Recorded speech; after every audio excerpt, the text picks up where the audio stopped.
सबसे पहले तो मैं अपनी नाराज़गी का इज़हार करना चाहता हूँ।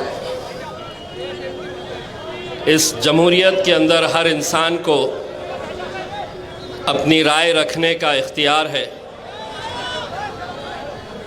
उस हिसाब से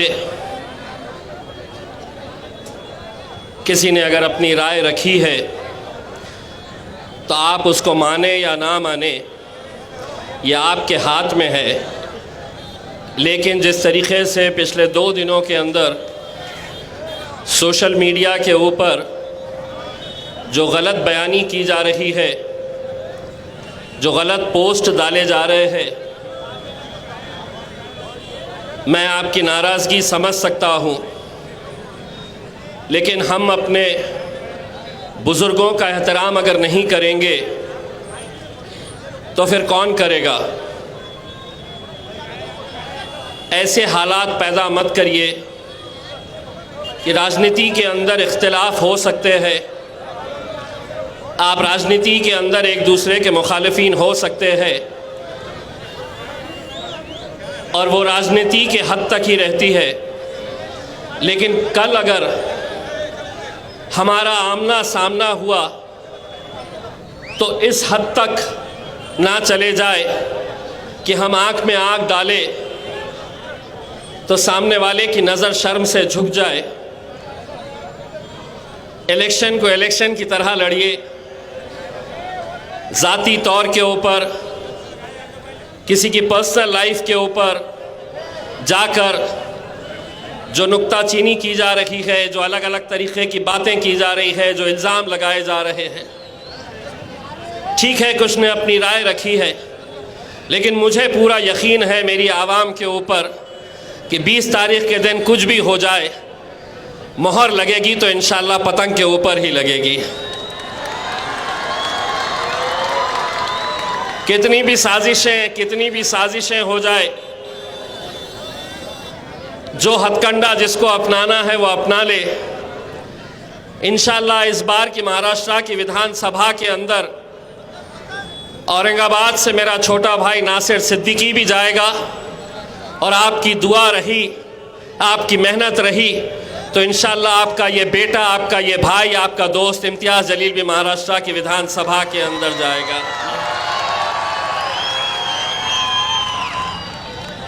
मैं आज कुछ बातें आप लोगों के बीच में रखना चाहता हूँ। लोग सियासत में अपने अपने तौर के ऊपर आते हैं, अपना कोई मकसद होता है, कोई वजह होती है। मैंने मेरे 24 साल के पत्रकारिता के करियर को छोड़कर जब मैं आया था तो उस वक्त सिर्फ एक ही मंशा थी, एक ही इरादा था। और मुझे आज भी असद साहब का वह जुमला याद है कि जब पहली मर्तबा मैंने असद साहब को ये कहा था कि असद भाई मैं इलेक्शन लड़ना चाह रहा हूँ औरंगाबाद से, तो असद भाई बड़े हैरान हो गए थे कि इतना अच्छा करियर, लाखों रुपए की सैलरी, कंपनी की तरफ से गाड़ी, हर चीज़ अल्हम्दुलिल्लाह। लोग ये है कि सियासत में आते हैं तो कोई शोहरत कमाना चाहता है, कोई दौलत कमाना चाहता है। अल्हम्दुलिल्लाह मेरे पास अल्लाह का दिया सब कुछ था, लेकिन मैंने ये जब फ़ैसला लिया तो मैंने उन 24 सालों के अंदर ये महसूस किया था कि क्या वजह है कि मेरी आवाम, हमारे कौम की तादाद इतनी बड़ी है, लेकिन क्या वजह है कि हमारी नुमाइंदगी नहीं है। हम पूरे महाराष्ट्र के अंदर ऐसा कोई लीडर नहीं तैयार कर सके हमारे अपने बीच का, जो आपके लिए खड़े रह सके, जो आपके लिए आवाज़ लगा सके, जो आपके बुरे वक्त में आपके साथ कंधे से कंधा लगाकर खड़े रह सके।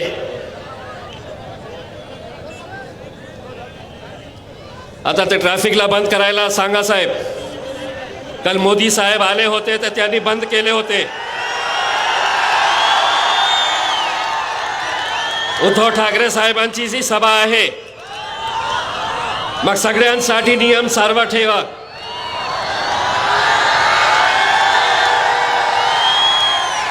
इलेक्शन कमीशन का जब कानून आता है तो उसमें जो कानून नरेंद्र मोदी और उद्धव ठाकरे के लिए है वही कानून इम्तियाज जलील के लिए भी है।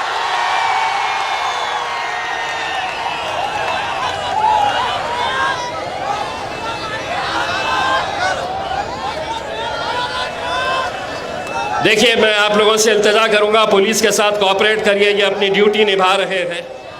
मैं पुलिस वालों का भी शुक्रिया अदा करता हूं। साहब, आप लोग भी हमारे लिए मेहनत करते हैं। मैं सिर्फ आपको इतना याद दिला रहा हूं कि कानून उनके लिए अलग हो नहीं सकता और कानून मेरे लिए अलग नहीं हो सकता है।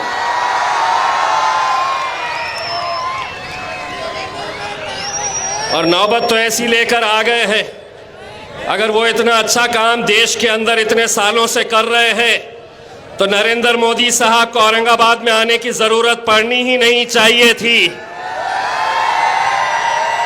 डर है, खौफ है, ये क्या कर डालते 20 तारीख के दिन पता चलेगा कैसा धपा-धप देते हैं करके ये।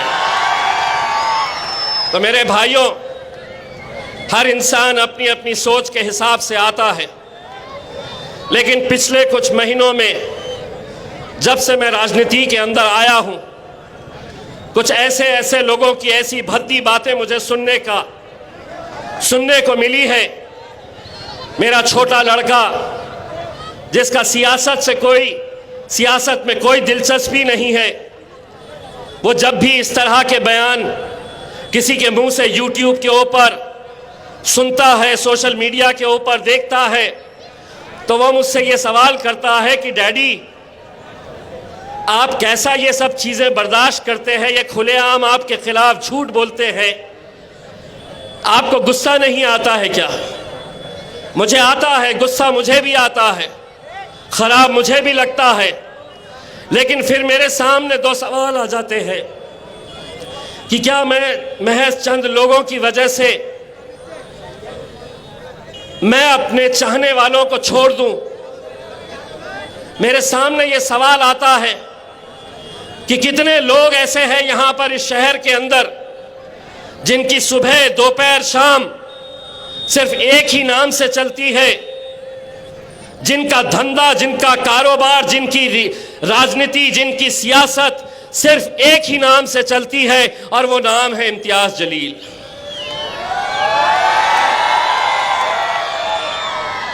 इनके धंधे, इनकी दुकानें, इनकी हर चीज खत्म हो जाएगी। अब मैं एक सवाल करना चाह रहा हूं मेरे उन मुखालिफिन का जो मेरे खिलाफ मैदान के अंदर उतरे हैं। मैं तो अल्हम्दुलिल्लाह जो भी फैसला आए, मैं भारतीय जनता पार्टी के खिलाफ लड़ रहा हूं और जिंदगी भर लड़ता रहूंगा अल्हम्दुलिल्लाह। लेकिन तुम अपनी जब महफिलें सजाते हैं, तुम अपने जब जलसे इसी रास्ते के ऊपर जब तुम सजाते हैं, तो क्या कभी तुम भारतीय जनता पार्टी, शिवसेना का जिक्र करते हैं? तुम्हारी तकरीर की शुरुआत होती है इम्तियाज जलील के नाम से और खत्म होती है इम्तियाज जलील के नाम से। यानी कि मतलब यह है कि तुम स्टेज पर तो खड़े हैं एक शख्स बोलकर, लेकिन तुम्हारे मुंह में जो जबान चल रही है वो अतुल सावे की और भारतीय जनता पार्टी की जबान बोल रहे हो तुम। उनमें हिम्मत नहीं है, वरना खुली चुनौती है। जिस प्लेटफॉर्म के ऊपर अतुल सावे, जगह तुम्हारी, दिन तुम्हारा, वक्त तुम्हारा, तुम तय करो और आओ हम बहस करते हैं सियासी तौर के ऊपर कि तुमने इस इलेक्शन के अंदर क्या मुसलमानों को पैसा देकर तुमने खड़ा नहीं किया है। एक बात मैं कहना चाहता हूं, मैंने आज तक उनका नाम नहीं लिया, लेकिन आज मजबूरन मुझे यह कहना पड़ रहा है, डॉक्टर साहब, आप हमारे पार्टी के सीनियर लीडर थे, आप आज जिस पैसे का दंगा नाच कर रहे हैं, आप हो सकता है उस पैसे से कुछ वोट खरीद सके, लेकिन यह आवाम की मोहब्बत बिकने वाली नहीं है। यह आवाम को आप पैसों से खरीद नहीं सकते हैं। मैं आज ये जरूरी समझता हूं, आज मैंने उनका एक इंटरव्यू देखा जहां पर उनकी इतनी जुर्रत कि वो मेरे कायद बैरिस्टर असदुद्दीन अवैसी साहब के बारे में किस तरह के लहजे का इस्तेमाल कर रहे। यकीन मानिए, हम हर चीज बर्दाश्त कर सकते हैं, लेकिन असदुद्दीन अवैसी हमारे बड़े भाई अगर हिंदुस्तान के अंदर सियासी बेदारी अगर पैदा करने का काम किए हैं, नौजवानों में सियासी शऊर जिन्होंने लेकर आए, उस शख्स के खिलाफ तुम इतने बड़े हो गए कि तुम उनके खिलाफ गाली का इस्तेमाल कर रहे, गलत लहजे का इस्तेमाल कर रहे। और किस लिए?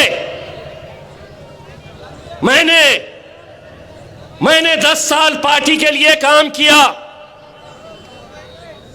डॉक्टर साहब, कभी हैदराबाद जाइए, 25-25 साल 30-30 साल के वहां के मजलिस के कारकुन, मजलिस से मोहब्बत करने वाले कभी आज तक असद साहब के फैसलों के खिलाफ नहीं गए। एक टिकट की वजह से आप मेरे खिलाफ बात कर रहे।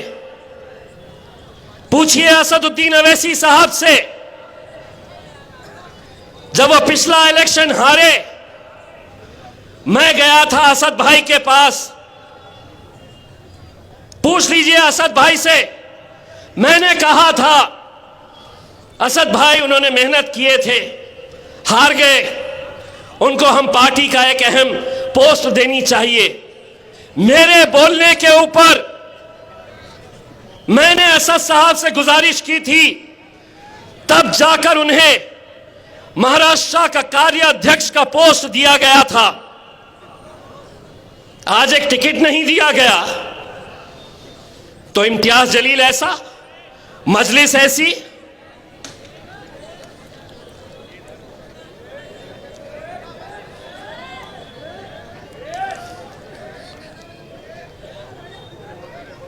मजलिस ऐसी, असदुद्दीन अवैसी साहब ऐसे। क्या हम ये नहीं जानते हैं? डॉक्टर साहब, लीजिए एक और खुलासा करता हूं। लोकसभा के इलेक्शन के वक्त आपने कैसा किरदार अदा किया था, एक एक सबूत बैरिस्टर असदुद्दीन अवैसी साहब के पास है। ये जीत कर आएगा नहीं, खैरे को चलाओ।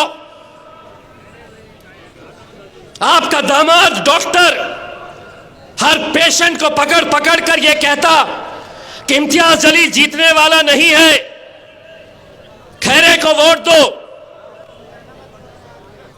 हद तो यह हो गई कि यही डॉक्टर शाहगंज की किसी सभा में, जहां असदुद्दीन अवैसी साहब आने वाले थे, वहां पर बैनर के ऊपर साहब की तस्वीर नहीं नजर आई। 3 दिन तक स्टेज पर बैठे बैठे असद साहब डॉक्टर साहब का फोन लगा रहे कि हो गई होगी गलती, लेकिन अपनी एक तस्वीर के लिए तुम साहब का फोन नहीं उठा रहे, मेरे असद भाई का फोन नहीं उठा रहे। कौन से तुम्हारी शाहरुख खान के जैसी तस्वीर है जो लगाना चाहिए था वहां पे?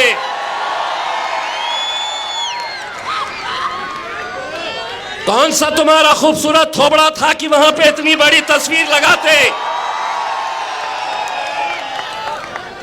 कई जगह पर कई ऐसे लोग हैं जो हमारे, लेकिन अगर इतनी बड़ी पोस्ट के ऊपर बैठा हुआ शख्स अपने खायद का फोन नहीं उठा रहा क्योंकि किसी ने उनके ऐसे पोस्टर के ऊपर उनकी तस्वीर नहीं लगाई, तो सोचिए उसकी जहनियत कैसी होगी। यकीन मानिए डॉक्टर साहब जिस तालीमी इदारों को औरंगाबाद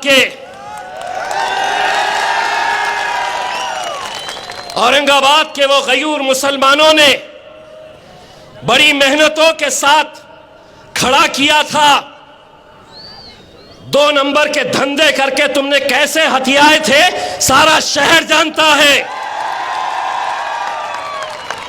34 केसेस है तुम्हारे ऊपर, उसमें सबसे ज्यादा केसेस काहे के हैं पता है? बेईमानी के और धोखाधड़ी के केसेस हैं। इम्तियाज जलील के ऊपर अल्हम्दुलिल्लाह केस है, तो कहीं किसी शराब की दुकान को लेकर, कहीं गरीबों की मदद कोरोना के वक्त में करने के लिए, कहीं आदर्श का घोटाला जब हुआ, आंसू गैस छोड़े गए, वो मोर्चे की वजह से। मैं आप लोगों को सिर्फ ये बात कहना चाहता हूं मेरे भाई, अगर आप ये समझ रहे हैं कि यहां पर वोट हम बांट देंगे, हमारा वोट बढ़ जाएगा, जो भी फैसले जो भी कर रहा है मैं सर आंखों पर रखता हूं, लेकिन मैं भी जब मैदान में उतरता हूं तो मैं भी इस्तिखारा करके निकलता हूं। मैं भी अल्लाह की रजा, इस्तिखारा की नमाज पढ़कर मैं अल्लाह की रजा लेकर और यही दुआ करता हूं, या अल्लाह ये मेरे लिए, मेरी कौम के लिए अगर बेहतर है तो तू मेरी मदद कर। और वो तमाम लोग जो मेरे खिलाफ आज हुक्म जारी कर रहे हैं, मैं उन्हें बड़े अदबन इल्तिजा के साथ ये कह रहा हूं, अगर अपना ईमान के ऊपर यकीन है तो एक बात ये भी समझ लेना, अल्लाह ने ये कहा है तो इज़्ज़ु मन तशा व तज़िल्लु मन तशा, इज्जत का और जिल्लत का देने वाला खुदा है मेरे भाई।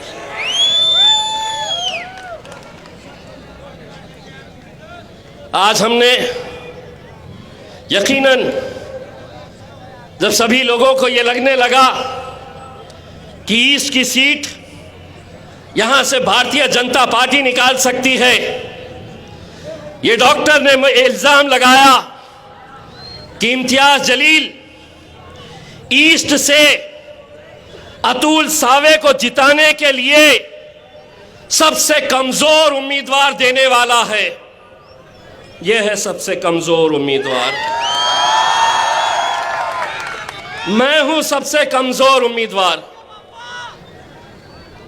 नहीं डॉक्टर साहब, थोड़ा सब्र कर लेते। यकीन मानिए उस वक्त तो कोई फैसला भी नहीं हुआ था कि कौन कहां से लड़ेगा। मैंने तो असद भाई को ख्वाहिश जाहिर की थी कि असद भाई मुझे आप गंगापुर से लड़ा दे, मुंबई से लड़ा दे, बीड़ से लड़ा दे, लेकिन असद भाई ने एक सर्वे करके ये किया था कि नहीं तुम यहाँ से लड़ना।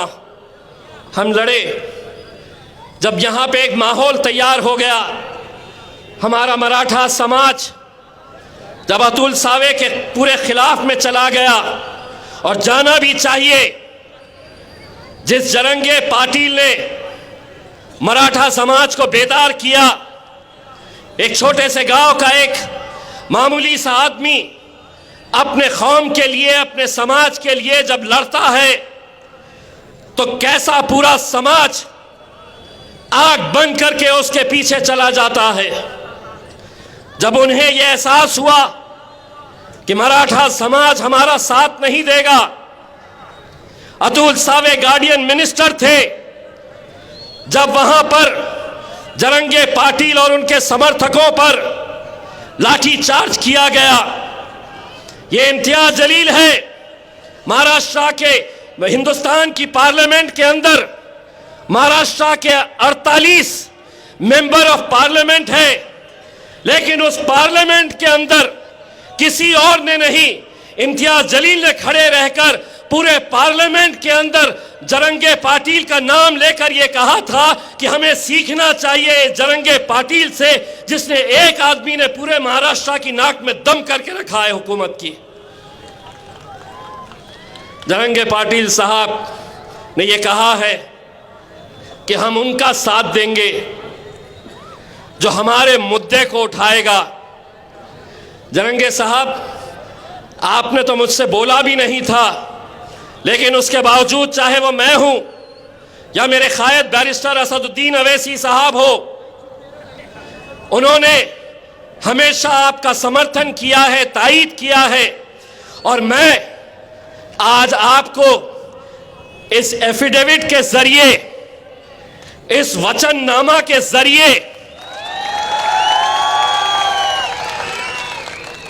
मैं और नासिर सिद्दीकी ये आपसे वादा करते हैं कि एक बार हमें आप विधानसभा भिजाइए, आपके लोग इतना नहीं बोलेंगे जितना हम लड़ेंगे आपके लिए। ये है एफिडेविट। लेकिन अगले 2-3 दिनों के अंदर क्या क्या साजिशें होने वाली है, आप अच्छी तरह से समझ सकते हैं मेरे भाई। आप ये समझ लीजिएगा कि किसी के बोलने पर अगर हमारा यहाँ का वोट अगर तकसीम हो गया, तो आप समझ लीजिएगा वो वोट सीधा भारतीय जनता पार्टी की झोली में जाने वाला है। सरकार उनकी है, प्रशासन उनकी है, पुलिस उनकी है। हर तरीके से वो अपने बल का, अपनी ताकत का इस्तेमाल करने वाले हैं। हमारी आपकी ये जिम्मेदारी है कि हम लोग इस इलेक्शन को कैसे लड़ते हैं। 20 तारीख हमारे लिए बहुत मायने इसलिए रखता है, और ये सीट जो है, यकीन मानिए सारे हिंदुस्तान की नज़र इसलिए लगी हुई है कि सभी लोग जानते थे कि यहाँ पर मुझे हराने के लिए 28 मुस्लिम किए गए थे। 10 तो पीछे हो गए, 2-3 के फॉर्म्स रिजेक्ट हो गए, अब भी 15 है। कौन है ये जिनके 20-20 ऑटो रिक्शा दौड़ रहे हैं, जिनकी सभाओं में, जिनकी रैली के अंदर 300-300, 500-500 वाली महिलाएं भी वहां पर साथ में घूम रही हैं? कौन दे रहा है ये पैसा? कहां से आ रहा है ये पैसा? हम सबको ये सब मालूम है। लेकिन अगर हम बढ़ गए तो शायद 5 महीने पहले जो हमारी ख्वाहिश थी, जो हम बेसब्री से इंतजार कर रहे थे कि किराड़पुरे से जुलूस निकलेगा, यहां पर रंग खेले जाएंगे, यहां पे ढोल ताशे बजाए जाएंगे, अल्लाह ने हमें मौका नहीं दिया। लेकिन हम अल्लाह की मसलहत, अल्लाह की रजामंदी, जो भी फैसला है, मैं हमेशा ये बात कहता हूं, हमारा काम सिर्फ मेहनत करना है। जीत और हार का फैसला मेरे भाई अपने रब के ऊपर छोड़ना। हम सिर्फ मेहनत करें। मैं असद भाई, मैं आपको आज एक बात कहना चाहता हूं। मैंने अल्हम्दुलिल्लाह 10 साल ये आवाम ने मुझे सीने से लगाए रखा, मुझे अपना बेटा समझा, अपना भाई समझा, और मैंने जितना हो सकता है मैंने उनके लिए जो कुछ भी बन सकता है कोई भी इंसान मेरे भाई परफेक्ट नहीं होता है। मैं कोई फरिश्ता नहीं हूँ, मैं भी इंसान हूँ, गलतियाँ मुझसे भी होती है। लेकिन 6 साल पहले किसी की शादी में नहीं आया तो नाराज़, किसी के दुकान के उद्घाटन के लिए नहीं पहुंच सका तो नाराज़। हम कब तक ऐसी छोटी छोटी बातों की वजह से हमारी जो बड़ा लक्ष्य है उसको हम खो देंगे। 22 मार्च 2022 ये वो दिन है जब मैंने अपनी दुनिया खो दिया था। 22 मार्च 2022 को तकरीबन 20 दिन पहले रात के 10 बजे का वक्त मैं मेरी वालदा के साथ हंसी मजाक कर रहा था। ज़रा भी ऐसा लगा नहीं था कि आगे क्या होने वाला है। मैंने कहा कि मम्मी मुझे एक दावत में जाना है, मैं दावत में जाके वापस आता हूँ। और मैं चला गया। मुझे घर पहुँचने में लेट हुआ। मेरी वालदा मेरे बहन के पास थी, वो अपने घर चली गई। दूसरे दिन मेरे भाई का फ़ोन आता है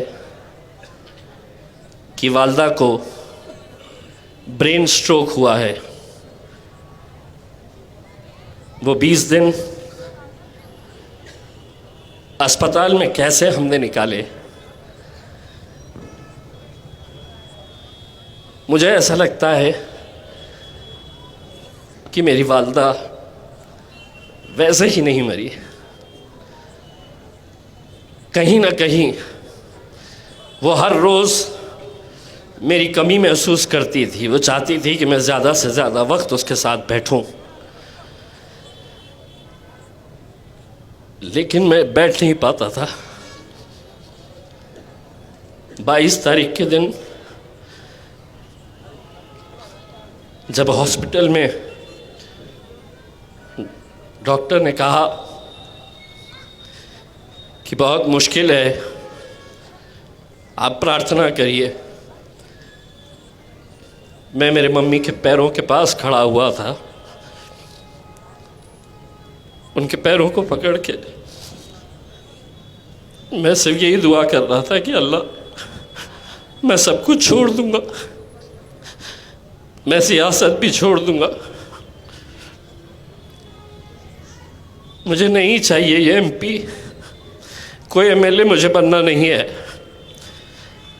मैं उसके पैर पकड़कर बस यही दुआ कर रहा था, या अल्लाह मेरी मम्मी की आंखें खुलवा दे। मैं पूरा वक्त मेरी माँ को देना चाहता था। मैं वो स्क्रीन पर देख रहा था कि उसके हार्ट बीट्स किस तरीके से ख़त्म होते जा रहे थे।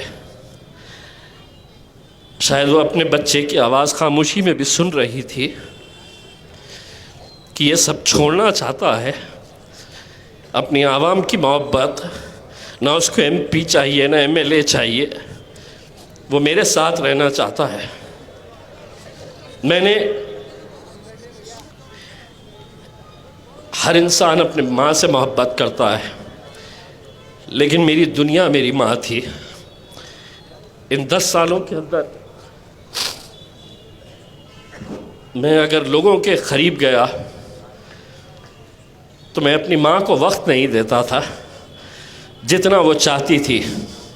रात में 1 बजता हो 2 बजता हो, वो बेड के सामने एक स्क्रीन लगा हुआ था सीसीटीवी का, वो इंतज़ार करती थी कि कब गाड़ी आएगी, कब उसका गुड्डू आएगा।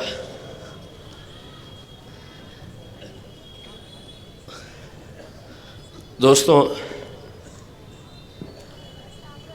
और अगर उस दिन मेरी माँ आँख खोल देती तो शायद मैं सियासत में नहीं रहता।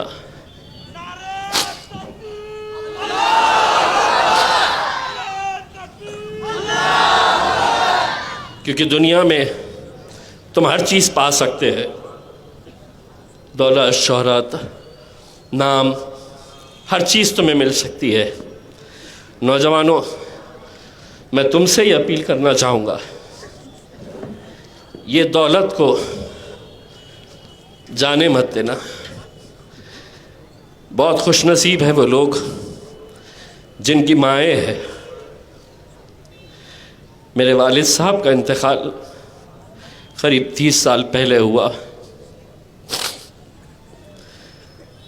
तो मुझे बड़ा एक भाई की हैसियत से, नतीजा कुछ भी आए, एक बात यहाँ से ज़रूर लेकर जाना, मुझे वोट देना नहीं देना, मुझे इतना अफसोस नहीं होगा, लेकिन कभी किसी की माँ मिल जाए मुझे और वो मुझसे अगर ये कहे कि बेटा तुम्हारे बोलने की वजह से हमारा बेटा अब हमें मोहब्बत से देखता है, गले लगाता है, प्यार करता है, तो मैं समझूंगा इसमें मेरी जीत है। मेरे भाइयों,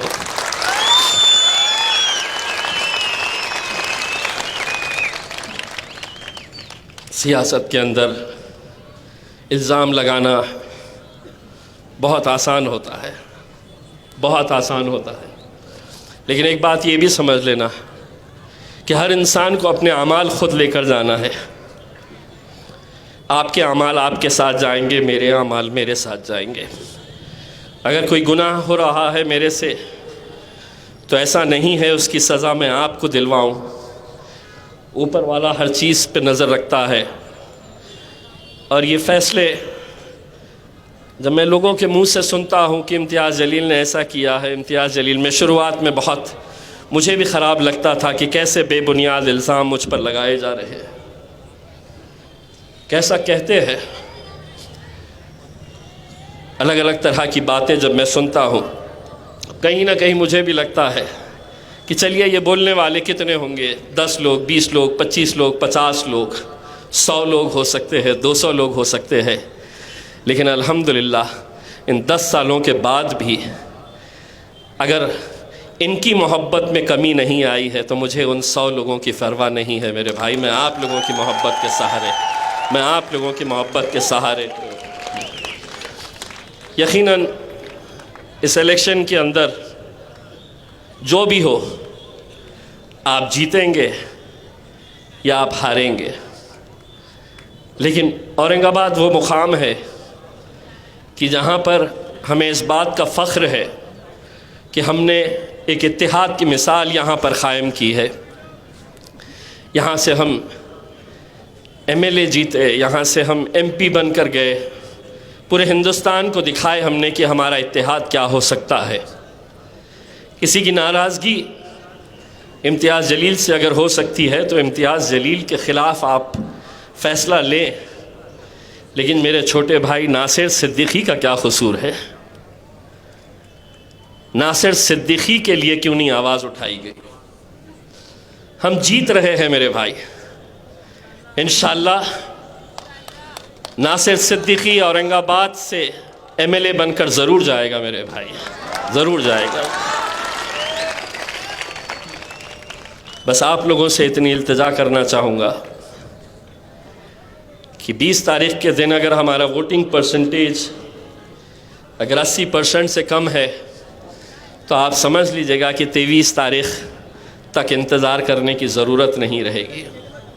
हमारा फ़ैसला 20 तारीख़ के दिन ही हो जाएगा, क्योंकि उन इलाक़ों के अंदर जिस तरीक़े की वोटिंग की तैयारियां की जा रही है, 5 महीने पहले लोकसभा का जब इलेक्शन हुआ तो 30%, 22%, 52%,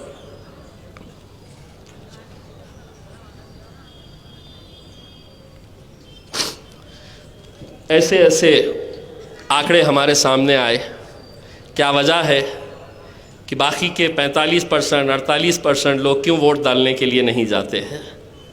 आप निकलिए मेरे भाइयों, इलेक्शन के दिन बहुत साजिशें होने वाली है, बहुत हथकंडे अपनाए जाने वाले हैं। आपके इलाके का माहौल ख़राब करने की कोशिशें की जाएगी ताकि आपके हमारे घर की माएँ और बहनें ना निकल सके। यह आपकी ज़िम्मेदारी है। और मैं तमाम उन माओं और बहनों से अपील करना चाहूँगा कि फ़जर की नमाज के बाद फ़ौरन आप आकर लाइन में खड़े हो जाए। 7 से 10 बजे के बीच में जितनी हमारी घर की माएँ और बहनें हैं उनको आप वोटिंग करवा दें और उसके बाद इंशाअल्लाह आप लोग भी लाइन के अंदर खड़े रहे। बस जाते जाते फिर से एक बात कहना चाहूँगा, मेरा यकीन बहुत है इस बात के ऊपर, तो इज़्ज़ु मंतशा तज़िल्लु मंतशा, इज़्ज़त का और ज़िल्लत का देने वाला खुदा है मेरे भाइयों। बहुत बहुत शुक्रिया, जज़ाकल्लाह।